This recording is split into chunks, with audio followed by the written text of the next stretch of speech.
In this extract, Scrooge is taken to see a group of businessmen discussing the death of a man.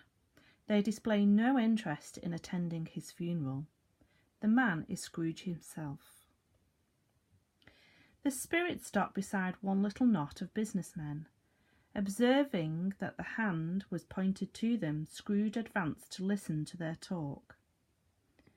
"No," said a great fat man with a monstrous chin. "I don't know much about it. Either way, I only know he's dead."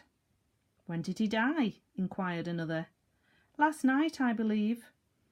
"Why, what was the matter with him?" asked a third, taking a vast quantity of snuff out of a very large snuff-box. "I thought he'd never die."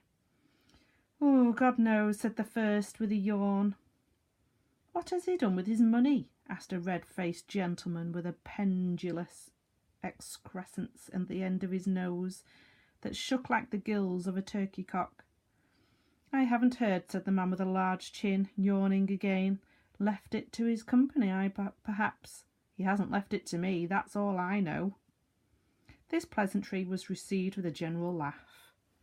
"It's likely to be a very cheap funeral," said the same speaker, "for upon my life I don't know of anybody to go to it. Suppose we make up a party and volunteer?" I don't mind going if a lunch is provided," observed the gentleman with the excrescence on his nose. "But I must be fed if I make one." Another laugh. "Well, I am the most disinterested among you all, after all," said the first speaker, "for I never wear black gloves, and I never eat lunch. But I'll offer to go if anybody else will. When I come to think of it, I am not sure at all that I wasn't his most particular friend, for we used to stop and speak whenever we met. Bye-bye." Speakers and listeners strolled away, and mixed with other groups. Scrooge knew the men and looked towards the spirit for an explanation. The phantom glided on into a street. Its finger pointed to two persons meeting. Scrooge listened again, thinking that the explanation might lie here. He knew these men also perfectly. They were men of high business, very wealthy, and of great importance. He had made a point always of standing well in their esteem.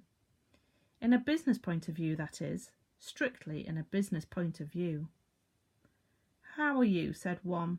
"How are you?" returned the other. "Well," said the first, "Old Scratch has got his own at last, hey?"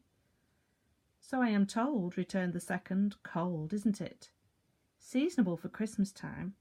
You're not a skater, I suppose?" No, something else to think of. Good morning."